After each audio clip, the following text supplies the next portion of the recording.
So last fall we hit like a huge growth curve. We went from 10 orders shipping a week to 30 and 40 within 3 weeks. What do you think changed that all of a sudden? So this is our on-farm pickup. Our people place their orders and it comes with their name tags or whatever, and they can just come anytime and pick up their orders. So what all are they able to get from here on the farm? We have anything online, so we have beef, pork, chicken, turkey, a little bit of lamb, milk, eggs, cheese, butter, bread, granola, some cookies, stuff like that. Heck yeah. Yeah, we're trying to make it as convenient as people can. And then once we have this freezer fixed again, that's where right now they just get their frozen items out of this cooler, but the frozen items are normally in that freezer. So how do the customers find you and vice versa, you find customers to where you can do this? So we do a fair bit of Facebook marketing. We have an ad specialist that runs all our Facebook stuff, and then word of mouth. That's really helped in the last year. And then our website has a referral program that helps with the word of mouth. So if somebody refers somebody, they send them a link, and the person that refers them gets $25 store credit, and the person that uses the link gets $25 store credit. So that's kind of a neat little thing that helps people spread it. Do you have any questions? No, I was just gonna say, with everything you sell, it's like they don't even need the grocery store. It's like That's what we're trying. That's what we're trying to avoid. And we don't. And we can talk more about this later. But we used to do all this with our full-time jobs, and it was too much. So we used to raise. So who's we you? It's me and my brother me and my brother and my mom are in partnerships. So all three of you who are working full-time and trying to do this? Yeah. Wow. So, and we started a long time ago. I hired a consultant, a financial consultant in 21, and I was burnt out. Like I told him, like, either tell me that I have a viable business plan or help me come up with a business plan, or we're going to shut it down. And just, I was like, I don't want to be spinning my wheels in 10 years from now. So we came up with a business plan, 5-year projection or whatever, and then we were growing chickens, turkeys, layers, like the eggs and pork and dairy and beef all ourselves while trying to do full-time jobs. And it was way too much. Our quality wasn't what it needed to be because we couldn't keep up. Were you even sleeping? Because I feel like you just be sleeping out in the pastures on the couch. Yeah. You just wake up and all of a sudden there's a cow look in your face. Both of us we got married through that time too, so it was a little bit too much. So we are using contract growers now. There's some local Amish that moved into the area. We have people growing our eggs, chickens, turkeys, and pigs. So we've subbed out a lot of that. Eventually we'd like to bring it back in because there is a lot of benefit of having that all on the farm. But this year, January, was the first year that me and my brother were full-time farming. So the farm is paying our salary now. And so maybe we can bring that back, but we have to get a few things figured out first. So whenever you found those folks, did you make sure that they understood like the practices you've been doing and wanted to, truly verify all that? Yeah, so most of them, all of them are within 15, 20 minutes. And we have, well, there's one that's not, but he's been a longtime friend of mine. He's a polyface intern, so I'm not, like, we can drive on his farm whenever we want, but he knows what he's doing. And that's the reason is, keep them close. We visit their farms pretty regularly. We're the ones that pick up the chickens when we take them to processor. We're the ones that pick up the eggs every week. So we feel pretty close on what it is. Yeah. The one, like our neighbor right across, that borders us is going to start milking for us, or he's going to put in another herd because we can't keep up. And so we have a small on-farm lab, so he's going to have to meet our requirements for like our testing and everything. Yeah, so we'll test every batch that comes from him. And there is a little bit of trust that comes into it. We did, there's issues. We had one that called us overnight and said, hey, I'm switching feeds, so we won't have eggs. So that was a headache, but. How do you relay that to customers? Well, he switched.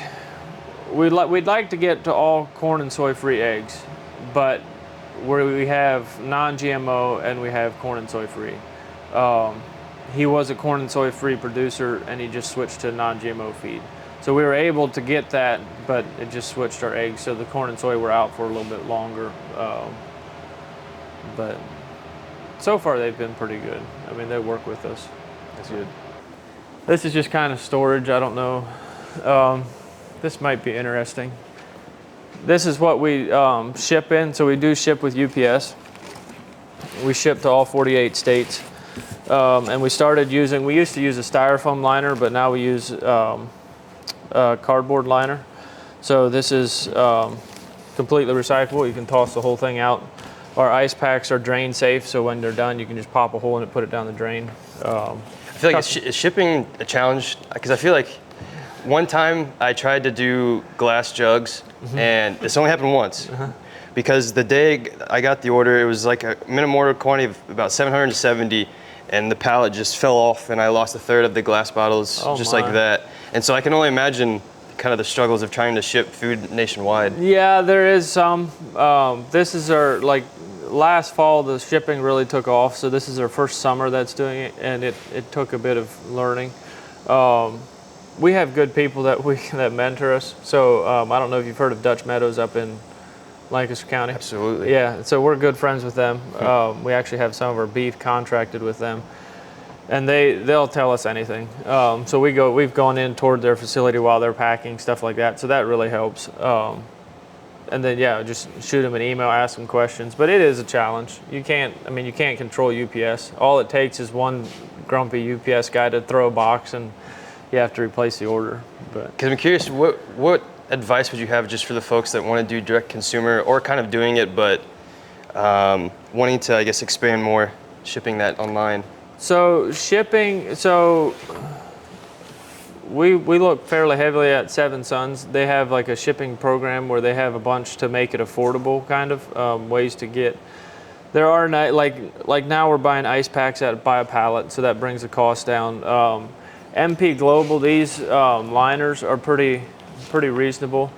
You only need a pallet order, I think, so you can order like 40 or 50 liners at a time, and that really keeps the cost down. And then UPS is the biggest one. UPS or FedEx. We partnered with ShipStation, so if you don't have much volume, you can go on ShipStation and get a really good shipping rate, and then you just have to pass your cost along.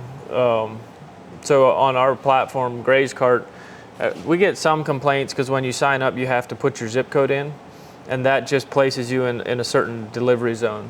So the people with 1 day and shipping, 2 day shipping, and 2nd day air, they all see different prices, and that's just to help cover the cost of shipping. It's all built in a little bit. The worst thing is milk is really expensive to ship because UPS does by pound. Yep. So if you put 4 gallons of milk in here, that's like 40 pounds plus ice packs. You're pushing 50, 55 pounds. If you go over 50 pounds, UPS penalizes you, so you have to watch that. But start small. And start small sounds wrong.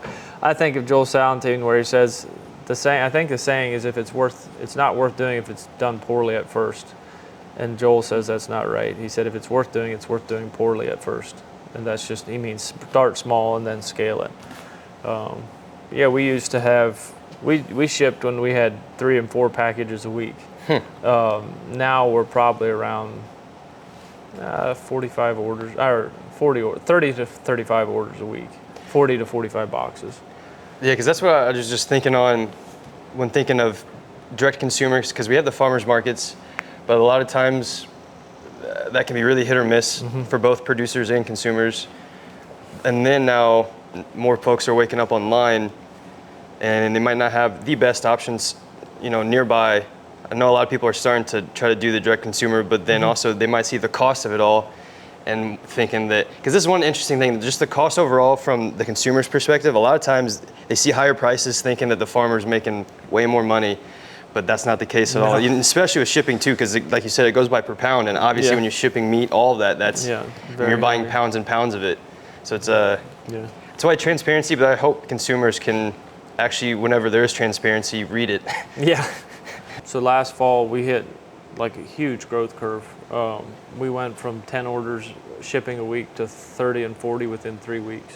What do you think changed that all of a sudden? So, well, we did get a big grant. I don't know, have you heard of the VAPG, or Value Added Producer Grant? So we did 3 year, it's a 3-year grant, and we did get that for $250,000.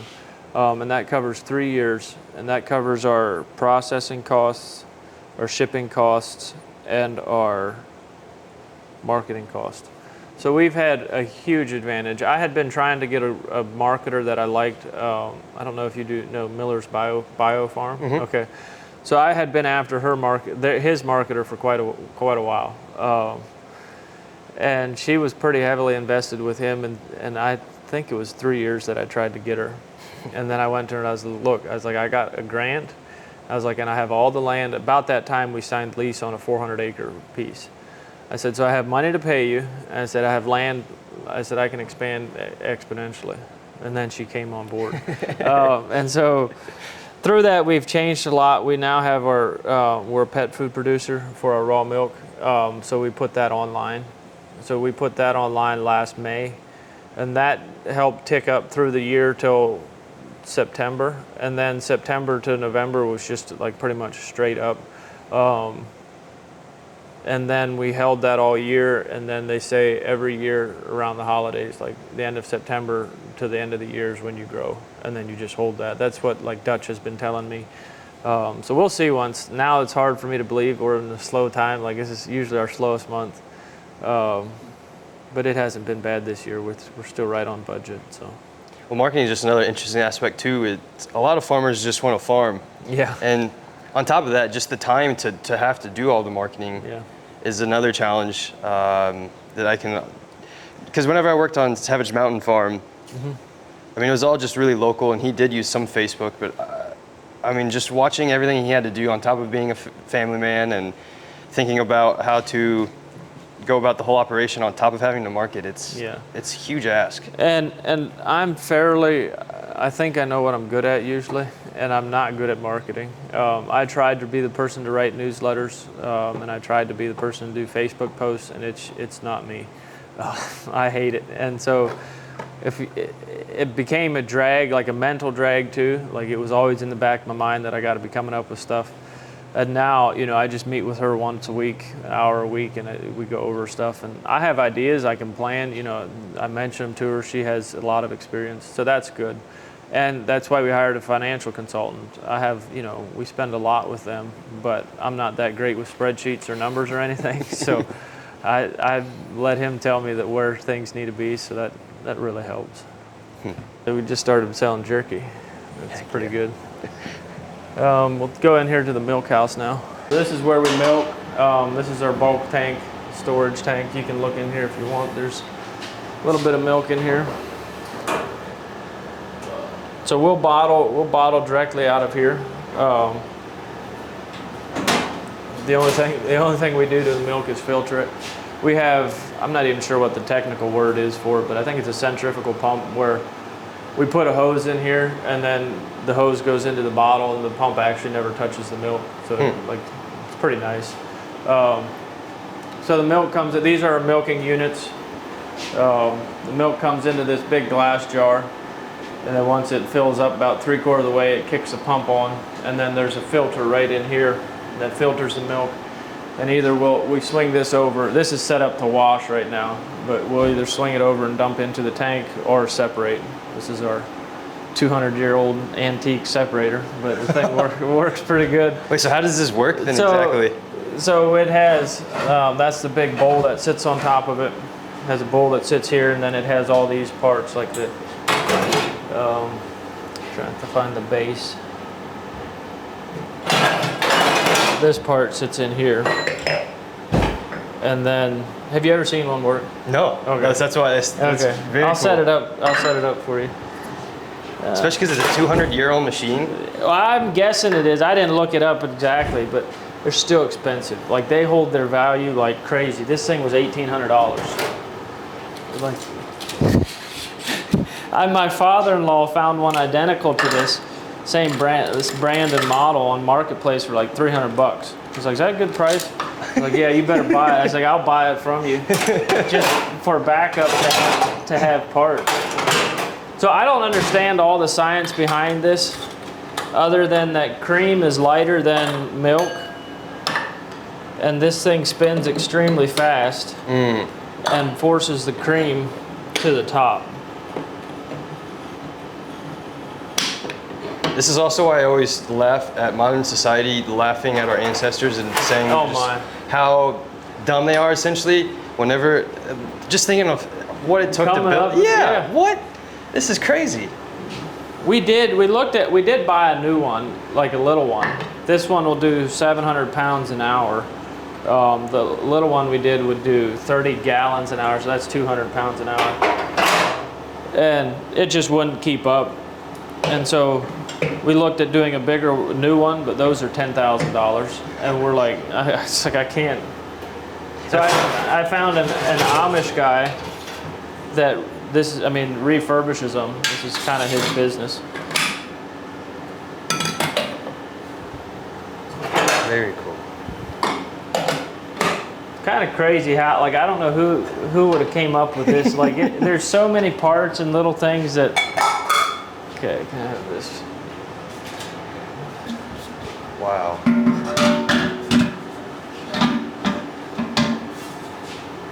Should have saved some milk to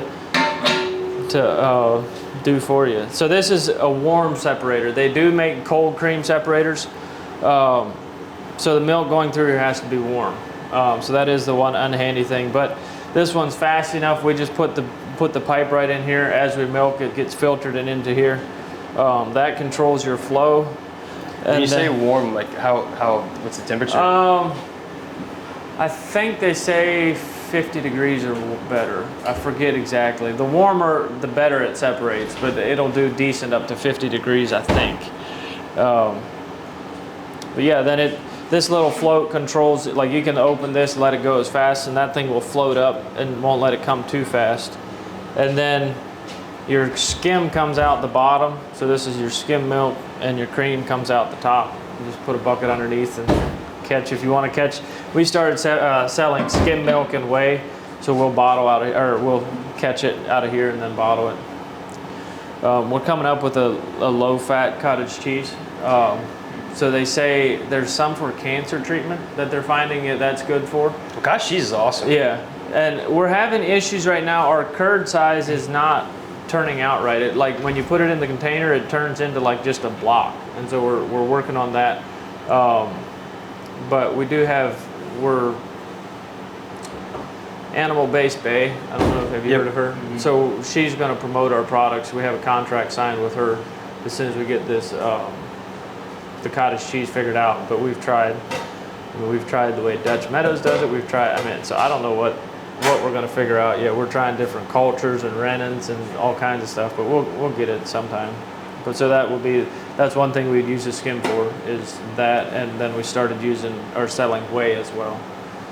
Is that just whey for human consumption, or whey as in like for pig feed? Human consumption. Okay. Yeah, so liquid whey. Yeah, we don't sell a lot of it. And I didn't expect to. I imagine once Lindsay promotes it, we'll get a little bit more. But it's kind of, that created some byproduct, and so if we can sell the byproduct, that's nice. Now, once you say you got the milk in here, what's the sanitation process like? So in here, this is set up to milk. So we do use chemicals to sanitize everything. It's the same chemicals that the organic guys use. So far it's the best we can come up with. We'd love to do it without. And so we used to sell a bunch of bulk milk to a cheese factory. And so we were state inspected at that point. The West Virginia milk laws just changed a year ago, June of last year, and there's no inspection on raw milk. So at that point we switched to all raw milk, and now we don't have any inspectors. They have come and tried to shut me down one time, but they couldn't. Why'd they try to shut you down? They said I couldn't be doing. So we have our pet food producer license. And they came and they saw somebody in Virginia was turning me in. and the Virginia department complained to the West Virginia department, and West Virginia sent somebody out. And they're like, you can't do any of this. It's like, I have approval letters from the state. Like, you're gonna have to have more than that. She was like, oh, she's like, I want to see him. So I showed him to her, and she's like, oh, they weren't supposed to approve this. I was like, well, they did. She was like, she'll be in contact after she gets back to her office. I said, okay. Well, I was nervous, like, cause I knew that could have put me under. So we're part of the Farm to Table Legal Defense Fund. So I called one of the lawyers right away, Pete Kennedy. He's like, nah, he's like, she doesn't have anything to stand on. He's like, if she comes back, you know, maybe, but he's like, everything's legal. He's like, you're fine. And I never heard back from her since. See, that's what's crazy too, and why I'm doing all this is one complaint from somebody to now she was at your front door, and then again, going back to like the time, farmers only have so much time. So that takes more time out of your day to do all that. And then like you're saying, that trying to work with the thought of it could close. Yeah, it can change at the flip of a switch. Yeah. I mean, talking on like Amos Miller and just, I mean, being in Pennsylvania with all the dairies and that's one benefit we do have. So our marketer, Marie, went through a bunch of that stuff with Miller's. So she knew all the stuff. And we contacted the Virginia Ag Department. We had kind of been in the process to get our pet food license in Virginia anyway. So we just expedited that. We've been approved in Virginia now. So we had to change, I forget what we had to change, 2 or 3 wording things and add one protein number or something on the label, and then they approved us. So that was unhandy. You know, I had to reprint a bunch of labels and stuff, but it's just politics. Yeah. I mean, you put this word on or that word on, and like right now we're gonna start co-packing cheese with Alpine Creamery out of Lancaster. West Virginia approved my labels. I sent them off to the PA Ag Department to get approved, and I have to change. So you can't say antibiotic free on cheese labels, because that implies, even if you are, because that implies that other milk has antibiotics in it, which technically all milk is tested antibiotics. So it's unhandy because those cows get treated with antibiotics, but the milk gets tested to where it doesn't, like it has to be below a threshold before they can use it. And you can't say grass-fed, 100% grass-fed on your cheese labels, unless you have a signed paper saying that you're 100% grass-fed. So I was like stressing out. This is all this week. I was like, what are we gonna do? Like I found out on Monday. I was like, what certification do we have to get? Whatever. And Maria's like, it's nothing. She was like, it is the biggest scam there ever was. All she had to do was sign, like, write up it's literally probably 5-6 sentences that were 100% grass-fed. I have to sign it, send it into the Ag Department, and they'll approve it. So then I can have 100% grass-fed on. There is no inspection. There's nobody checking up on this stuff. So who knows how many other people are saying they're 100% grass-fed and nobody's checking. And so it's very frustrating. And I'm not one for a bunch of certifications. Like, we're not organic certified. We're not GAP certified. We're not we were certified regenerative at one point. But it got so expensive we just quit renewing it.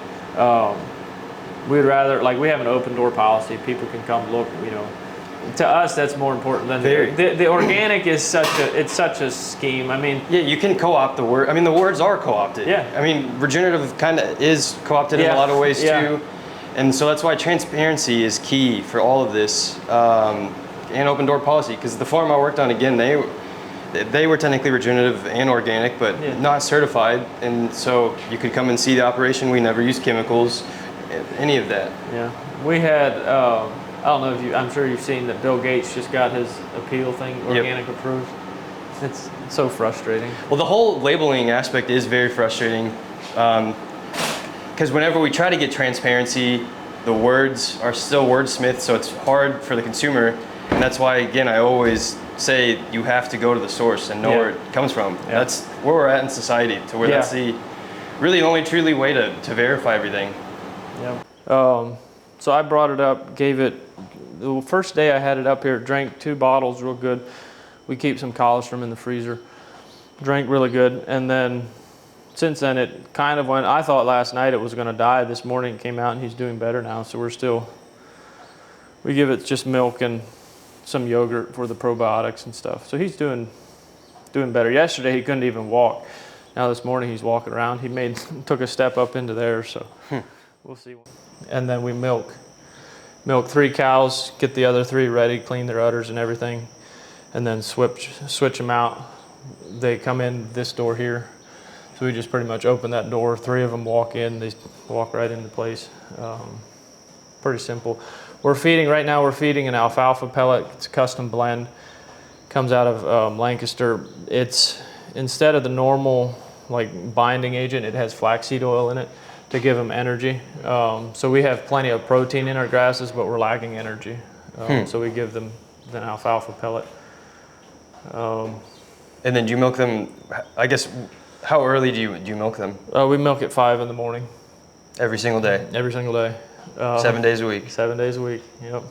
We had one customer that was like, they think they'd want to get a cow. I was like, can you milk it like once a week? Or I was like, how often? I was like, no. I was like, it's got to be every day. Oh, I don't want one. What happens if you were to skip a day? So they get infection in their udder. They get mastitis. It's like a somatic cell is what it's called. I'm not exactly sure what the official term, but the bacteria count gets really high.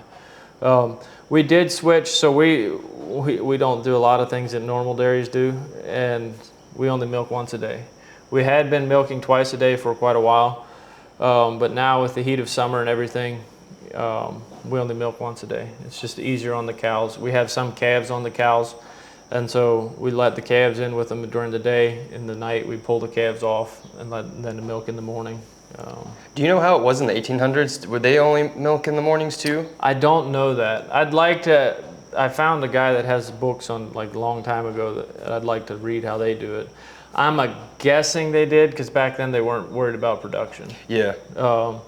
And so our production, like our consultant, he's like, your production numbers are horrible. He's like, he doesn't see how we're profitable at all. But I know it's because we sell retail. Like that's the only thing that's saving us. But so yeah. Because that's what dairy is just so challenging. I've written about it a lot online that since 1980, 89% of total dairies have closed down. Mm-hmm. And actually, one of the visits we had in New York, it was a former dairy that existed for generations. Mm-hmm. And can you just explain more on why the guy was just saying the business is like the production is so bad from like an economic standpoint? Because you're saying you milk once a day, and I'm assuming that most places that do twice a day is because of pure volume, because they need to actually make profit. Yeah. So we started milking twice a day just because we needed more milk to keep up with customer demand. Most farmers are really dumb. I think I'm fairly stupid myself sometimes, but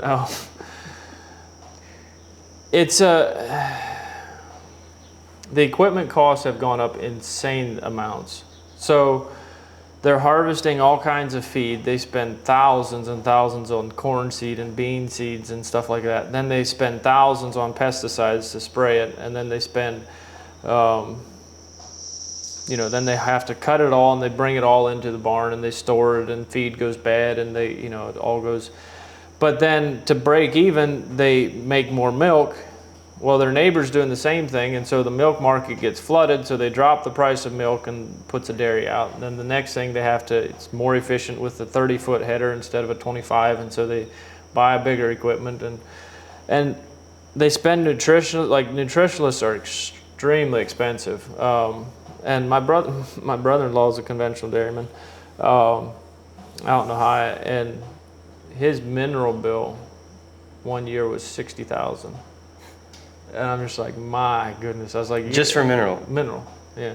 And he was like, oh, it's crazy. I'm just like, he's coming around. He's looking at doing something with raw milk. He's not sure how to start because his co-op's going to cut him off. So he has, if he would do that, he would have, 7,000 gallons a week that he would have to start moving. And whereas when we got into it, we had been doing the beef and chicken and stuff, and so dairy was a nice add-on. And when we bought the herd, it was a existing herd share member. So we've got customers with it, and then we had a local cheese creamery take all our excess. But for him, you know, what's he gonna do? There's options, there's loopholes that you can get around it. There's ways you could do it, but it's very unhandy, and it's just, you know, you can't move. We don't move close to 7,000 gallons a week. Well, that's why the important part when you said the cutoff is so important, because I'm going to be visiting him later this year. He's a dairy farmer in Missouri, J.R. Burdick. Okay. He was a conventional dairy farmer, and he was just kind of sick of doing all of that and wanted to do raw milk. Mm-hmm. But then he got cut off from the co-op essentially, nearly lost everything. Mm-hmm. He's picking it back up, and he's going to eventually make it. But that's what another thing consumers don't understand is, if you want to try to change the right way after being immersed in that conventional world for so long, if you don't have the support, you literally just lost it all. Yeah. And you just worked years and years, and then you just closed. Yeah. So people have to really understand the intricacies of it all, and just how fragile the system can be, especially for the ones that want to do it the right way long term. Yeah. I'm trying to think if there's any other. I guess, so you milk the cows. What are all of these poles and whatnot? This is a vacuum line. So this is what puts pressure on the udders.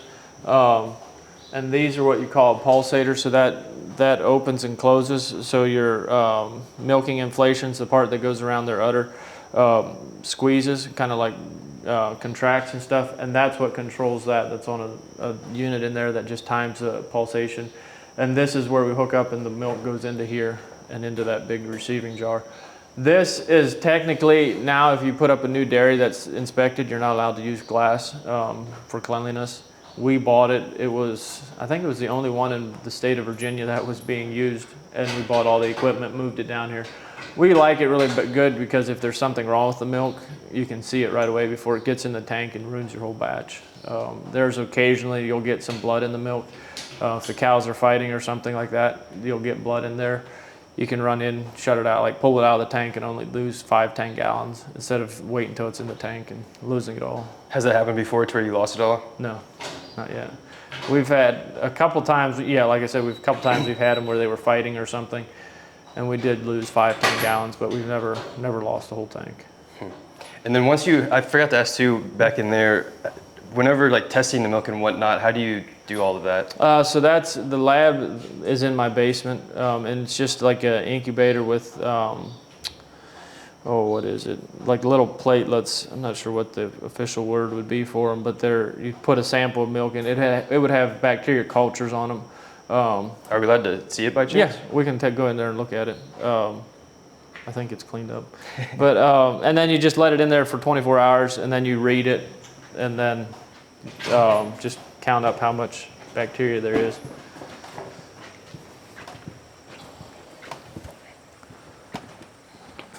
The home farm here is 65 acres. So it's like, I don't know, you can barely see it, but there's kind of a row of like taller trees, so you can kind of see that. Yeah. And it does a bunch of juts down in through there. So that's kind of our property down through there. And then it goes back to that tree line back there. But most people would think, most dairymen seeing our pasture are gonna have a heart attack, but like. Why is that? Well, this is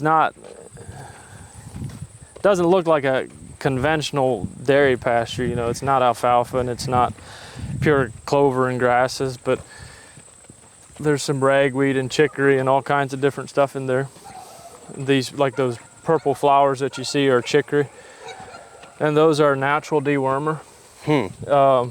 It's pretty interesting. So if you sit and watch the cows, sometimes they'll take a couple bites of chicory. One cow will and the others won't, and she just needs a little bit of that worm or whatever.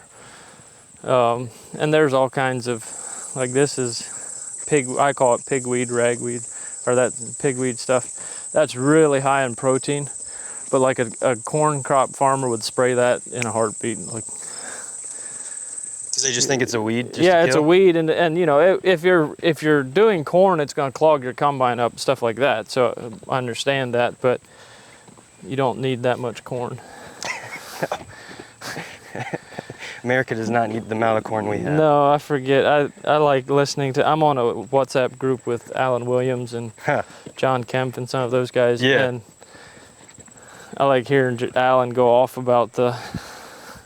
Everyone says you could never feed America with the if you came off of corn or whatever, and he knows all those numbers by heart. I think there's 93 or 94 million acres of corn. Good gosh. And if you put, it wouldn't even take all those acres at the lowest producing pasture to support triple the amount of beef we need, or I forget what it was, but Alan knew all those numbers. Well, I know we only have about 80 million head of cattle, and that's Yeah. the lowest since the 50s. Yeah, cattle prices are showing it too. That's interesting. They don't ever think to get out. Well, they can't. So normally I would have them locked in, but right now they're going down to a pond for water. So I just let them walk back down through there. But How many cows are there? I think there's, I don't know, 25, 6 in here, something like that. So we are getting ready to sell a bunch. We're getting ready to switch to A2, 100% A2. And we just got our test results back, and there's some of them in here that are not A2. So we're just gonna sell those off. We're hoping we can find like homesteaders or something like that they'll go to good use. Can you explain the differences between A1, A2? Not very good. Because I know with A2, it's way more digestible for most humans. Yeah, so I don't know, I don't understand it all. They say, so these would be our young heifers, the replacement heifers that these were all born this spring. So we're pretty happy. This is the first year that our heifers are looking that nice. The A1, A2 it's something in the genetics, and the A2 is supposed to be more digestible. Some people argue that you can't tell the difference until after pasteurization. So I don't know. Some people say they can tell a difference on raw milk, but we have had people that say they're very sensitive, it needs to be A2 and try ours, and they're okay with it. And I know not all of our cows are A2, so I don't know exactly what the difference is. You can pet one of those down there. We can go down here to see if we can get closer to one. There was trees like that thick with brush this thick in through here, and it was hard to drive a four-wheeler through here. We did run pigs through here a little bit, but we also brought in machines and cleared them out. But then I think we planted a little bit in here, but just let everything come back. Rotational grazing is a big one. So they just came off this pasture probably 4 days ago, and you can already tell, so this grew probably 2 or 3 inches. So they would have had it cut down to here, but this is a new tender regrowth. And we feed out on pasture. Our cows are very seldom in a barn. Like on a hurricane or something like that, we might make so they can get in under shelter. But we feed all the hay and everything out on pasture. So we don't haul manure. We don't, we have a little bit of a manure pile up there, but I think it's about 1.5 years worth, and it might be 2 spreader loads. So that, cycling all those nutrients. There's a bunch of nutrients in hay. So I think it's $100 worth. When you buy hay, you can figure about $100 a ton for fertilizer. So we fed, last year we fed probably 200 bales because we were in a drought last year. So we fed a lot of hay out on pasture, and then that's just digests. And some places we get too thick. So here, this is a place where we got too thick, and we killed the grass. You're talking about this patch right here? Yeah, this patch right here. That was a patch where I'm gonna get shocked now. So this is too thick, and it killed the grass here. You can see it's coming through and down through there. But in a year from now, this will be thicker than anywhere else because it digests, and that'll be really rich grass. So we don't get too worried about it usually. Now I'm curious, comparing dairy cows to beef cows, the amount of energy needed and just forage eaten, is there differences? Yeah. So that was my big mistake. I thought we grew up raising our own beef for ourselves, and then we had when we bought these, we might have had 30 beef cows. And I was like, it's not that big difference. I can run beef cows, I can run dairy cows. And that first winter was horrible. First off, that's another thing where farmers weren't being transparent. She was telling them it's a all grass milk, and they get a protein supplement when they go into milk. And she was feeding them straight up conventional grain from southern states. And a lot of it. I think for 30 cows, she was feeding 2,000 pounds a week. Wow. And so they were like, it's pretty much grain-fed milk. So that's one of the first things we did to the customers. As soon as we bought it, within a week, we emailed them and said, look, this is what's been happening. But this is what we're going to do. I said, we're still going to feed them grain, but we're switching to a non-GMO organic grain. Because we bought them in October. We fed them through the winter. And then we started, in the spring, we started switching them to all grass. Just a slow transition, and then we kept them all grass. 2019. 2019. Yeah, so in the spring of 2020, we switched to all grass, and then we had a bunch of fallout. The cows couldn't do it. It's a different type of cow that can do all grass. Genetics make a big difference. When we bought them, they were very high producing cows. They were supposedly a lot of them were registered. They were some of the best genetics on the East Coast. I had somebody come buy a piece of equipment, and he heard where the farm we bought the cows from, and he was like, oh, those were some of the best cows, because he knew the genetic lines. But as soon as we took them off grain, they fell out. In the first 2 years, I think we sold or lost probably 10 or 15 of the original herd, so about half. And then we started buying in some here and there from grass-fed genetics. So yeah, there's a big difference. But for the genetics, then how long do you think that took to change to where they can really only go by grain finished? I don't know. It doesn't take as long to go to that as it does to all grass, because it's easier on the cows. Like if we took these cows and put them on grain, they would do really good, because their life would be a lot easier, so to speak. They would have liver issues and stuff like that because of all the grain, but they wouldn't have to work hard and walk. So it wouldn't take long to put them into an all grain diet. The other way around, looking back, I would do things differently, but the other way around is a little bit longer, because the epigenetics come into play. So they've had studies now where the calf that is bred on the farm will do a lot better than one that's brought in. Just because that's what the mom's eating, the calf is going to do a lot better on it too. And then we switched to Fleckve bull, which is more of a dual purpose. We have a bull in now, we can look at him. It's more of a dual purpose and an older, like not very dairy popular breed, but they do really well on grass. And so I would have switched to that a lot sooner. But yeah, and like you said, these heifers, some of the bigger ones they were born in March. There's two little ones in there. They were born later, probably May. But they're doing very well. And then how old do they need to get before, I guess, new cows start producing milk too? So typically around 2 years to 2.5 years. So there's some guys will never breed to before 2 years, so they wouldn't have a calf till 9 months later, so it'd be closer to 3 years old. Some people breed by size. If a calf grows really good and gets up, they'll breed to where they have a calf at 2 years old. So that varies farm to farm, but usually 2 to 3 years before you get anything out of it. Yeah. That's another thing that's taken into account when farming and ranching, is not only the startup cost, but pretty much the startup time. Yeah. Because a lot of that, like you just said, 6 years. It's a very slow turnaround, yeah. Yeah, especially when some people think that food literally grows overnight, and that's just kind of where we're at.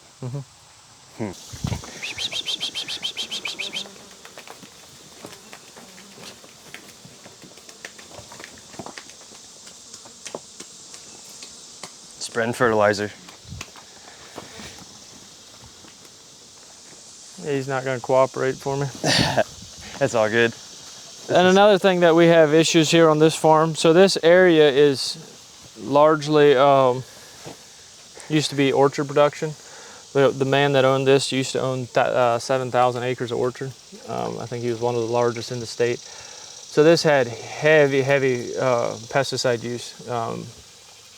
Rumor is there's DDT buried on the farm, but talking to the locals, it's not on our farm. They buried it somewhere else.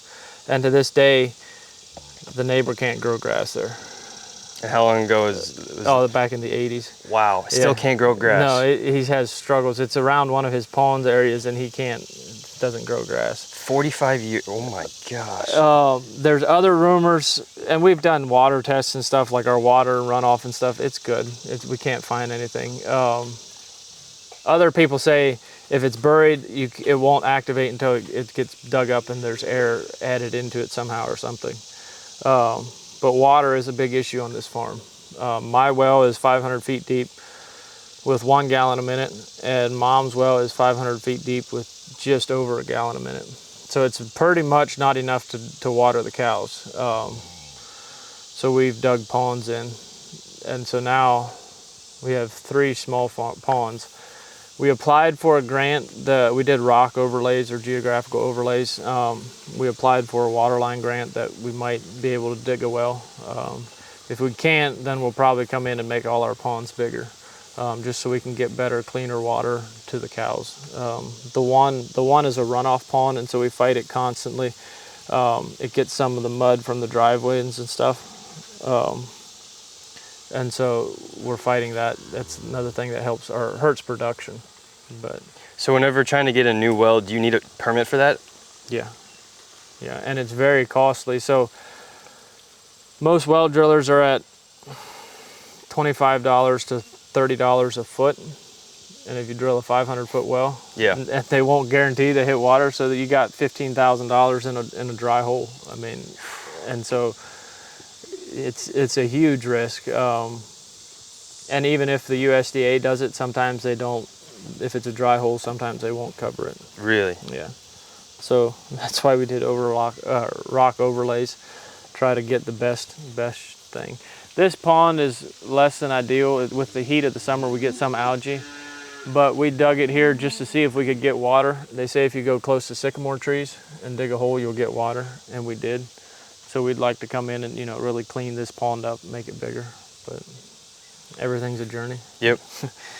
No, thank you for sharing that. That just shows, 15 grand, you might not even get it back if that doesn't get watered. Yep. That's crazy. And I was a plumber for 13 years before I did this, and so like water and water lines, I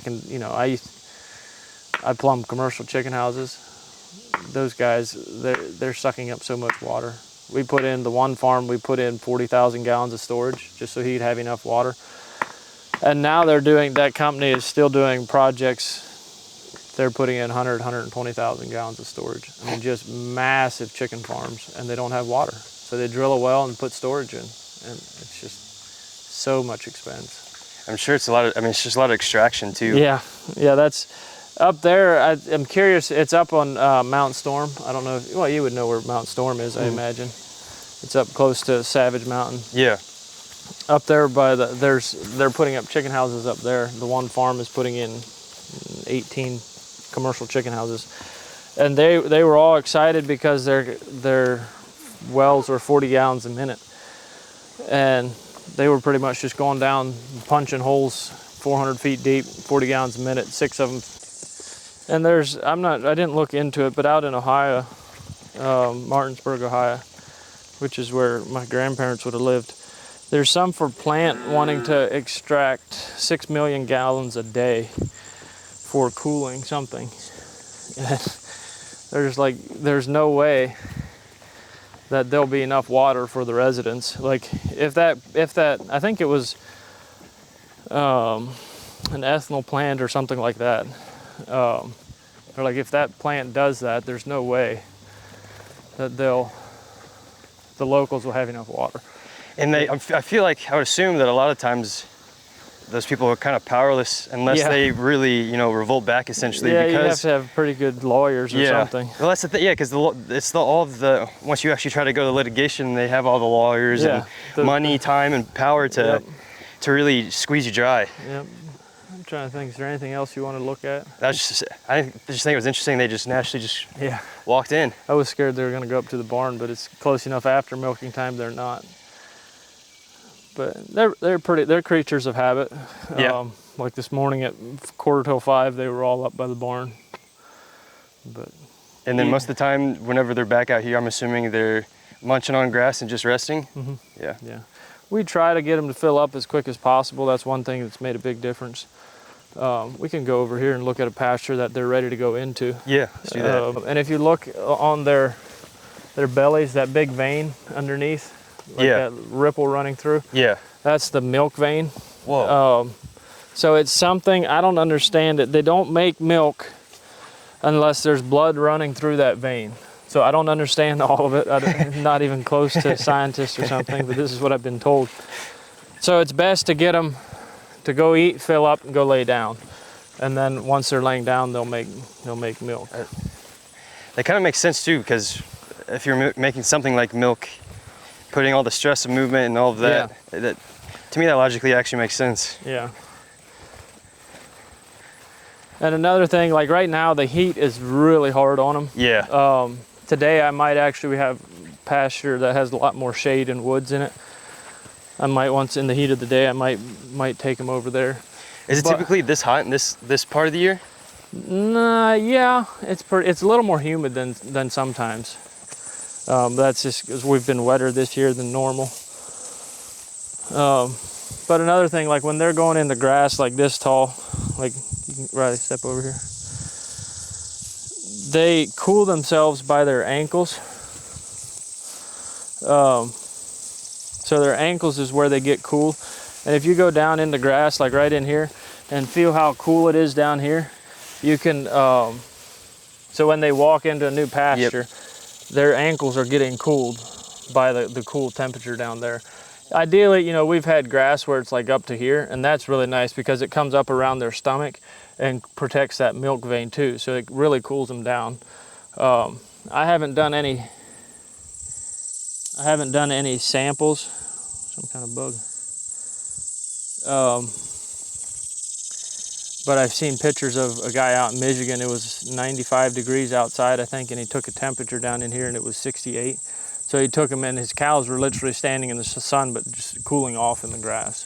So that's a part of regenerative agriculture actually, is no bare soil because of that. Yeah. Temperatures, major difference. Yeah.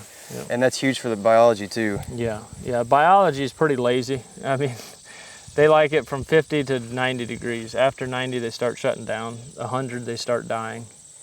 And I've seen pictures of bare soil that's hotter than pavement. So, and like Alan Williams will tell you stories about in irrigated land out in Kansas, and he has like soil infiltration rings where they pound it in, and they put so much water in, see how fast the water absorbs.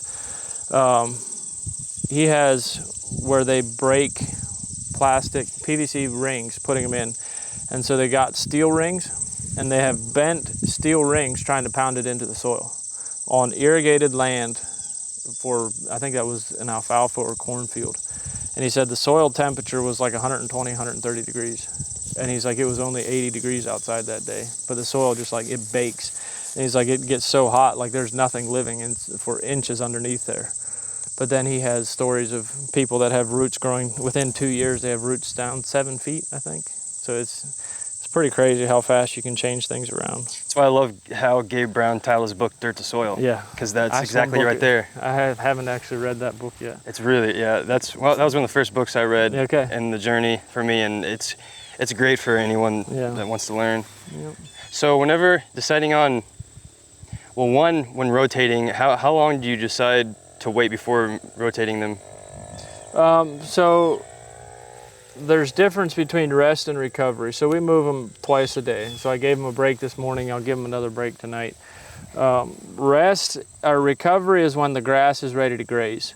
So like this grass is ready because there's no flat edges. Like you see on the last part where I showed you they were 4 days off, the grass was cut off like this. Like it's like that grass wouldn't be ready to graze. When it points out like that, it's got points on it, that's ready. It's recovered.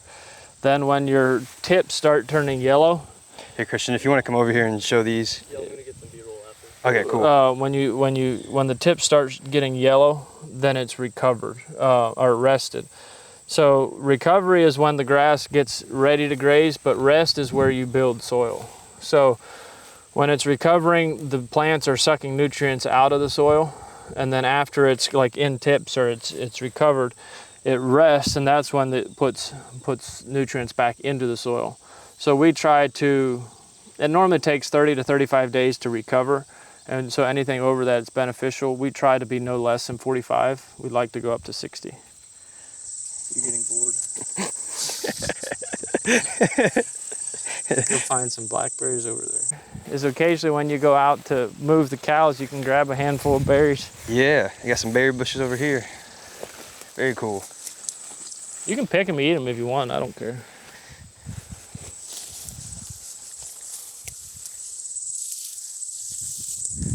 You think you ever had wild grown blackberries? Yeah. The FDA standard for clean milk is 20,000 general bacteria count, and we're at our high, like a high test for us is 9,400. So like our milk is clean.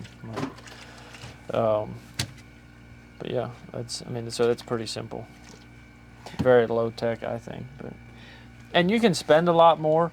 You can get labs with digital thermometers, stuff like that. And yeah, it looks very overwhelming. I had people that sent me lists of pretty much what I need, and so like links to buy everything and stuff like that. So that makes it a lot nicer too. This is cool to see. Yeah, we're down by our office or in my basement, and this is our lab where we test our milk. We try to test every batch that we bottle, and just the unfortunate thing about testing is it takes 24 hours to test. So if we do have a batch that's really high, it would already be delivered to the customers until we catch it.